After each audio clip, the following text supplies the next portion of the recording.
بسم اللہ الرحمن الرحیم۔ السلام علیکم۔ آج 16 جنوری بروز جمعرات ہم بات کریں گے پاکستان تحریک انصاف کے سربراہ عمران خان کی 8 مقدمات میں ضمانت کی درخواستوں پر لاہور ہائی کورٹ کے ڈویژن بینچ میں سماعت ہوئی ہے، جبکہ توشہ خانہ 2 بریت کی درخواست پر سماعت ہوئی ہے میاں گل حسن اورنگزیب صاحب اسلام آباد ہائی کورٹ میں، جبکہ توشہ خانہ 2 میں اڈیالہ جیل میں بھی سماعت ہوئی ہے۔ 3 اہم تفصیلات ہیں جو میں آپ کے ساتھ شیئر کرنے جا رہا ہوں۔ سب سے پہلے میں آپ کو بتاتا چلوں کہ پاکستان تحریک انصاف کے جو مذاکرات ہیں، اس مذاکرات میں نے آپ کو بتایا کہ وہ چارٹر آف ڈیمانڈ نہیں ہے، بلکہ وہ ایک چارج شیٹ ہے جو آج پاکستان تحریک انصاف نے 3 صفحات پر مشتمل ہینڈ اوور کیا ہے حکومت کے۔ اب حکومت پریشان بھی ہے، اور پہلے مذاکرات میں تو وہ بیٹھے اور عرفان صدیقی نے اناؤنس بھی کیا ہے کہ وہ 1 ہفتہ ان کے پاس ہے اور وہ 1 ہفتے کے اندر اس کے اوپر رسپونڈ کریں گے۔ جو پاکستان تحریک انصاف نے چونکہ 1 ہفتے کا ٹائم دیا ہے کہ آپ جوڈیشل کمیشن کے حوالے سے یا پیش رفت ہوگی یا پھر یہ مذاکرات ختم سمجھے جائیں۔ وہیں پہ جو رانا ثناء اللہ ہیں، ان کی جانب سے کہا گیا کہ پی ٹی آئی کی مذاکراتی کمیٹی کی جانب سے حکومت کی کمیٹی کو پیش کردہ چارٹر آف ڈیمانڈ جھوٹ پروپیگنڈے کے سوا کچھ نہیں ہے۔ اب جو ڈیمانڈ ہوتی ہے اس میں جھوٹ کیا ہے؟ وہ اپنی ایک مطالبہ رکھ رہے ہیں نا، آپ اس مطالبے کے اوپر آفیشیل اسٹیٹمنٹ دیں، وہ جھوٹ اور پروپیگنڈا کیا ہو سکتا ہے؟ کہتے ہیں جی کہ آج حکومت اور اپوزیشن کمیٹی کی میٹنگ ہوئی، آج تحریک انصاف نے چارٹر آف ڈیمانڈ دیا۔ چارٹر آف ڈیمانڈ ہمیں دینے سے پہلے میڈیا کو جاری کیا گیا، یہ میری رائے ہے، اس کا جواب کمیٹی دے گی۔ وزیر اعظم نے تمام اتحادیوں پر مشتمل ایک کمیٹی تشکیل دی، کمیٹی ایک مؤثر جواب تیار کرے گی، ہم جو جواب پیش کریں گے وہ حتمی جواب ہوگا۔ ان کے پہلے 2 بنیادی مطالبات تھے جو اس میں شامل نہیں، ہمارا مینڈیٹ واپس کیا جائے، اس مطالبے سے وہ دستبردار ہو گئے۔ اچھا، اب یہ اصل میں انہوں نے پریس کانفرنس کی، یہ نکال رہے تھے کہ جی عمران خان کا نام ہوگا اور اس بنیاد پہ یہ ڈیل کا تماشا کریں گے، پریس کانفرنس کریں گے۔ وہ تو نام تو کسی کا تھا نہیں، صرف سیاسی قیدیوں کا لفظ تھا۔ دوسرا، اب وہ چونکہ جو مینڈیٹ سے متعلق معاملہ ہے، عمران خان نے فی الحال یہ پلان کیا جب ان کے اتحادیوں کے ساتھ ملاقات ہوئی کہ ہم پہلے اپنے جو سیاسی قیدی ہیں ان کی رہائی، اور 9 مئی اور جہاں سے 9 مئی سے اصل معاملہ شروع ہوا، 9 مئی اور 26 نومبر کا جوڈیشل کمیشن کے اوپر بات کر لیتے ہیں، اور باقی پھر جب باہر آئیں گے تو ڈیفینیٹلی مینڈیٹ کی واپسی، وہ ساری چیزیں عدالتوں میں بھی جد و جہد جاری ہے اور باہر بھی ہوگی۔ اب ان کو اور تو کوئی پوائنٹ ملا نہیں، کہتے ہیں جی دیکھیں یہ اپنا جو مینڈیٹ کی واپسی کا پوائنٹ تھا اس سے دستبردار ہو گئے ہیں۔ دوسرا مطالبہ تھا کہ تمام مقدمات سیاسی نوعیت کے ہیں، انہوں نے کسی ورکر کا نام یا FIR کا نمبر نہیں دیا۔ 9 مئی کی گرفتاری کے معاملے پر سپریم کورٹ پہلے ہی کارروائی کر چکا ہے، سپریم کورٹ نے کہا تھا یہ غیر قانونی گرفتاری ہے۔ اس کے بعد توہین عدالت کی کارروائی اسلام آباد ہائی کورٹ نے شروع کی، وہ ختم ہوئی پڑی ہے یا خاموشی ہے۔ عمران خان چاہتے ہیں کہ بھئی کس نے آرڈر دیا، کیوں مجھے گرفتار، اور اس صورت میں مجھے گرفتار کیوں اس طریقے سے کیا گیا، اور وہ کہتے ہیں جی یہ ختم شدہ معاملہ ہے اور یہ تمام کیسز دہشت گردی عدالتوں میں ہیں اور ہم اس معاملے کو کچھ نہیں کر سکتے۔ خیر، اب پاکستان تحریک انصاف کے جو ترجمان ہیں حکومت پاکستان تحریک انصاف کی مذاکراتی کمیٹی کے صاحبزادہ حامد رضا صاحب، ان کی جانب سے جو گفتگو کی گئی ہے وہ بہت اہم ہے۔ انہوں نے کہا کہ ہم نے جان بوجھ کے اسیران کے نام نہیں دیے کہ ان کو پوائنٹ سکورنگ کا موقع نہ ملے۔ سنی اتحاد کونسل کے سربراہ نے حامد رضا نے حکومت کے رویے پر شکوک کا اظہار کرتے ہوئے کہا کہ حکومت مذاکرات سے بھاگ رہی ہے، اگر اختیار ہے تو کمیشن بنائیں جہاں ہم قیدیوں کی فہرست پیش کر دیں گے۔ صاحبزادہ حامد رضا نے پریس کانفرنس کے دوران کہا کہ رانا ثناء اللہ اور عرفان صدیقی نے پریس کانفرنس کی جس میں حقائق کا دور دور سے کوئی تعلق نہیں ہے، یہ فرسٹریشن پر مبنی پریس کانفرنس تھی۔ انہوں نے کہا کہ ہم سے کہا گیا مطالبات تحریری شکل میں دیں، ان کا یہ خیال تھا کہ ہم اسیران کے نام دیں گے جس کے بعد وہ NRO کا بیانیہ بنا سکیں۔ ہم نے اپنے مطالبات میں واضح پوچھا ہے کہ آپ جوڈیشل کمیشن بنا سکتے ہیں یا نہیں۔ حامد رضا نے کہا کہ جوڈیشل کمیشن کے TORs دیے ہیں جو حکومت کو لگتا تھا کہ نہیں دیں گے۔ صاحبزادہ حامد رضا نے 13 جاں بحق کارکنان کے نام بھی بتایا اور کہا کہ 26 نومبر پر جوڈیشل کمیشن بنائے، ہم وہاں نام دیں گے۔ جان کی کوئی قیمت نہیں ہوتی مگر فیملی کو مسائل کا سامنا کرنا پڑتا ہے۔ ساتھ انہوں نے کہا کہ ہماری جو عمران خان سے ملاقاتیں ہیں وہ جاری رہیں گی اور ہم عمران خان کی اجازت سے ہی اگلا جو بیانیہ ہے وہ ہم دیں گے، اور ہم صرف یہ چاہتے ہیں کہ جو بھی چیزیں ہوں وہ قانون کے مطابق ہونی چاہیے۔ پاکستان تحریک انصاف نے نظر ثانی کی درخواست دائر کی اسلام آباد ہائی کورٹ میں کہ جو آپ نے حکم دیا تھا عمران خان کو سہولیات کا، وہ سہولیات عمران خان کو نہیں دی جا رہی۔ عمران خان کی جانب سے فیصل چودھری نے نظر ثانی درخواست دائر کی ہے۔ درخواست میں موقف اختیار کیا گیا ہے کہ 10 جنوری کو اسپیشل جج سینٹرل کورٹ شاہ رخ ارجمند نے جیل سہولیات کے حوالے سے حکم جاری کیا۔ ہائی پروفائل قیدی ہونے کے باوجود جیل میں سہولیات فراہم نہیں کی جا رہی۔ جیل حکام کا رویہ آئین اور قانون کے خلاف ہے، قانون کے مطابق سہولیات مہیا کی جائیں۔ درخواست میں استدعا کی گئی کہ عدالت ٹرائل کورٹ کے حکم کے غلط استعمال کو روکنے اور قانون اور آئین کے مطابق انصاف کے تقاضے پورے کرنے کی ہدایت کرے۔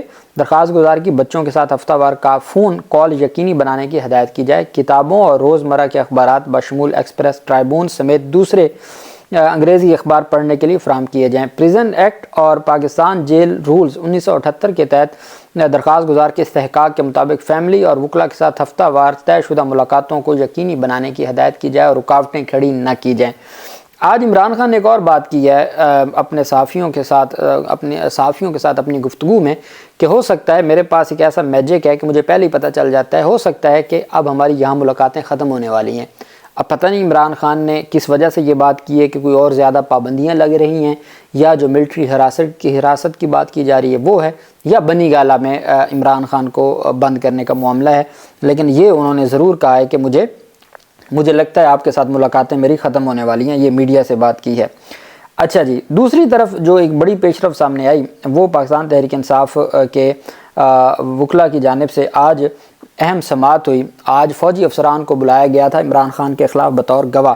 آج بشرا بی بی توشہ خانہ 2 کیس میں پیش نہیں ہوئی، جو جیل ہے اڈیالہ جیل راولپنڈی، جہاں پہ شاہ رخ ارجمند جو کل 17 جنوری کو ججز کی جو تعیناتیاں ہو رہی ہیں اسلام آباد ہائی کورٹ کے لیے، تو اسلام آباد ہائی کورٹ کے لیے تعیناتیوں میں ان کا بھی نام اور ان کا نام سر فہرست ہے، شاہ رخ ارجمند اور اعظم خان جج کا نام، اس کے اوپر بات ہو رہی ہے کہ وہ ان کی امید بھی ہے کہ وہ جج بن سکتے ہیں۔ تو انہوں نے سماعت کی، اسپیشل جج سینٹرل اسلام آباد شاہ رخ ارجمند نے اڈیالہ جیل میں سماعت کی۔ عمران خان عدالت میں پیش ہوئے، بشرا بی بی غیر حاضر تھیں۔ وکلا صفائی ارشد تبریز اور کوسین مفتی پیش ہوئے۔ پروسیکیوشن کی جانب سے special public prosecutor Zulfiqar Abbas Naqvi پیش ہوئے۔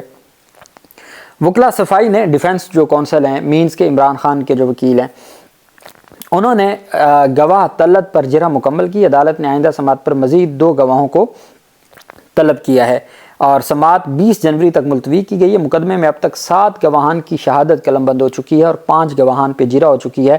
ابھی جو سابق ملٹری سیکٹری تھے اور ڈپٹی ملٹری سیکٹری جو عمران خان کے بطور وزیر اعظم، ان کو بلایا گیا تھا بطور گواہ، اور ایف آئی اے کے گواہ شفقت محمود، طلت محمود اور عمر صدیق بھی اڈیالہ جیل پہنچے، اور اب دیکھنا یہ ہے کہ ان کے اوپر 20 جنوری کو جو سماعت کا سلسلہ ہے وہ آگے بڑھ پاتا ہے، چونکہ آج توشہ خانہ 2 کیس میں عمران خان کی جو بریت کی درخواست ہے اس پہ سماعت ہوئی۔ جسٹس میاں گل حسن اورنگزیب صاحب نے سماعت کی اور پاکستان تحریک انصاف کے وکلا کی جانب سے اس میں کچھ اعتراضات لگے تھے۔ اب جانتے ہیں کہ اسلام آباد ہائی کورٹ کا جو رجسٹرار ہے، عمران خان کی درخواست ہو اور اعتراض نہ لگے، یہ بھی ایک انوکھا ہی ہوگا اگر ایسا کچھ ہو جائے تو۔ اب عدالت میں سماعت ہوئی تو توشہ خانہ 2 کیس میں بریت کی درخواستوں پر وکلا نے ٹرائل کورٹ میں مقدمے کے تیز ٹرائل پر بھی اعتراض اٹھایا۔ جسٹس میاں گل حسن اورنگزیب صاحب نے درخواستوں پر اعتراض کے ساتھ سماعت کی۔ سماعت میں درخواست گزاروں کے وکیل سلمان صفدر، سلمان اکرم راجہ اور دیگر پیش ہوئے۔ عمران خان کی بہنیں علیمہ خان اور عظمیٰ خان بھی موقع پر عدالت پہنچی۔ سماعت کے آغاز پر عدالت نے استفسار کیا کہ درخواست پر کیا اعتراضات ہیں۔ سلمان صفدر نے بتایا کہ مصدقہ کاپیز ساتھ منسلک نہ ہونے کا اعتراض عائد کیا گیا، تمام آرڈرز مصدقہ کاپیز کے ساتھ منسلک کر دیے ہیں۔ وہ جو دستاویزات کچھ چونکہ جب آپ ٹرائل کورٹ میں درخواست دیتے ہیں کہ جی ہمیں یہ مصدقہ کاپیز دیں، تو ٹرائل کورٹ سے مصدقہ کاپیز ہی نہیں ملتی، بہت مشکل کام بنا ہوا ہے عمران خان کے لیے، تو وہ پہلے نہیں تھی، اب وہ مصدقہ کاپیز مل گئیں تو انہوں نے کہا ٹھیک ہے آپ مصدقہ کاپیز جمع کروا کے یہ اعتراض دور ہو جائے گا۔ وکیل نے عدالت کو بتایا کہ ہفتے میں ٹرائل کی 3 سماعتیں ہو رہی ہیں، عدالتی اوقات کار کے علاوہ بھی ٹرائل کی سماعتیں ہو رہی ہیں، 3 دفعہ ایک ہفتے میں ٹرائل کرنا انفیئر ہے۔ ٹرائل کورٹ کی کوشش تھی کہ سردیوں میں ہی کیس نمٹا دیں، 7 گواہ ہو چکے ہیں، آج کے لیے بھی 3 گواہ عدالت نے رکھے ہوئے ہیں۔ تیزی سے ٹرائل آگے بڑھ رہا ہے، ایک ہی معاملے میں 4تھی دفعہ ٹرائل کیا جا رہا ہے توشہ خانہ کا۔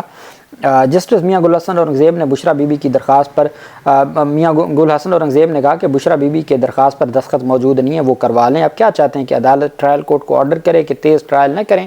وکیل نے جواب دیا جب تک ہماری اس درخواست کو ڈائری نمبر نہیں لگ جاتا عدالت ایسا آرڈر کرے میاں گل حسن اورنگزیب صاحب نے ریمارک دیا، میں یہی تو پوچھ رہا ہوں کہ کیا یہ عدالت ٹرائل کورٹ کو ایسی کوئی ڈائریکشن دے سکتی ہے؟ بعد ازاں عدالت نے عمران خان اور بشرا بی بی کے وکلاء کو درخواست پر اعتراضات دور کرنے کی ہدایت کر دی کہ آپ اعتراضات دور کریں، چونکہ ٹیسٹڈ کاپیز تو پہلے ان کے پاس آ چکی ہیں کہ وہ لگائیں، پھر اس کو سماعت کے لیے ریگولر سماعت کے لیے مقرر ہوتا ہے تو پھر آپ کے جو انٹرم ریلیف کی اپلیکیشن ہے اس کو دیکھیں گے۔ پہلے بھی میاں گل حسن اورنگزیب صاحب ہی اس پر فیصلہ دے چکے ہیں۔ وہیں پہ عمران خان کی 8 مقدمات میں جو ضمانت کی درخواست ہے، یہ لاہور کے 9 مئی کے جناح ہاؤس حملہ کیس سمیت جو 8 مقدمات ہیں، 4 مقدمات میں جج ارشد جاوید نے ان کی ضمانت منظور کر لی تھی، 8 مقدمات میں جج منظر علی گل صاحب نے ان کی ضمانت خارج کر دی تھی۔ ان 8 درخواستوں پر بھی لاہور ہائی کورٹ میں اعتراض لگا تھا۔ پچھلے دنوں وہ اعتراض ختم ہوا اور آج ریگولر سماعت کے لیے چیف جسٹس عالیہ نیلم صاحبہ اور جو جسٹس اسجد جاوید گھرال صاحب، یہ 2 رکنی بینچ تھا، انہوں نے سماعت کی اور عدالت کی جانب سے 8 مقدمات میں ضمانت کی درخواستوں کو سماعت کے لیے منظور کرتے ہوئے ریکارڈ طلب کر لیا گیا ہے۔ پروسیکیوشن کو نوٹس جاری کر کے ریکارڈ طلب کر لیا گیا ہے۔ چیف جسٹس کی سربراہی میں 2 رکنی بینچ نے عمران خان کی 8 مقدمات میں ضمانت کی درخواست پر سماعت کی۔ عدالت نے پولیس کو نوٹس جاری کرتے ہوئے جواب طلب کیا ہے۔ عمران خان نے اپنے وکیل سلمان صفدر کی وساطت سے درخواستیں دائر کیں۔ درخواست میں موقف اختیار کیا گیا کہ ATC نے حقائق کے برعکس ضمانتیں مسترد کی ہیں، عدالت 8 مقدمات میں ضمانت منظور کرنے کا حکم دے۔ اس میں 2-3 بہت اہم چیزیں ہیں۔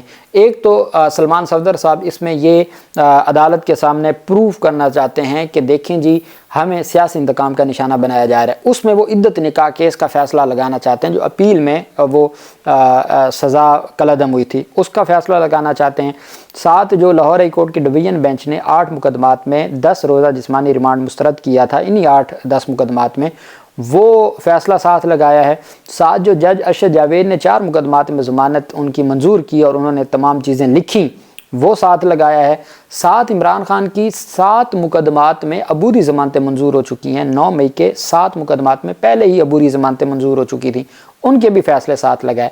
پھر جو 9 مئی کے مقدمات میں جو جج ہیں اسلام آباد کے اس وقت کے دہشت گردی عدالت کے جج تھے راجہ جواد حسن، ان کی جانب سے جو فیصلہ دیا گیا تھا کہ عمران خان جب سرکار کی کسٹڈی میں تھا 9 مئی کو تو وہ کیسے ان تمام اوفینسز ان کے اوپر لگا دیے گئے ہیں، وہ تمام تفصیلات لگائی ہیں۔ اعتراضات ختم ہو گئے تھے۔ 8 کی 8 درخواست ضمانتوں کو سماعت کے لیے منظور کرتے ہوئے پروسیکیوشن سے ریکارڈ طلب کیا گیا۔ اگلے ہفتے، چونکہ یہ ضمانت کی درخواست ہے تو اس میں لمبی تاریخیں نہیں ہوتی، اگلے ہفتے کے لیے مقرر کر دی جائے گی ضمانت کی درخواست اور اس کے بعد پھر ریکارڈ آ جائے گا اور سلمان صفدر صاحب کے دلائل ہوں گے، پروسیکیوشن کے دلائل ہوں گے اور عدالت ان کو ڈیسائیڈ کر دے گی اور ان میں بھی ضمانت کنفرم ہے، چونکہ رول آف کنسسٹنسی جو ہے وہی اپلائی کرے گا۔ اللہ پاک پاکستان کا ہمیں ناصر ہو۔ بہت شکریہ۔ اللہ حافظ۔ پاکستان زندہ باد۔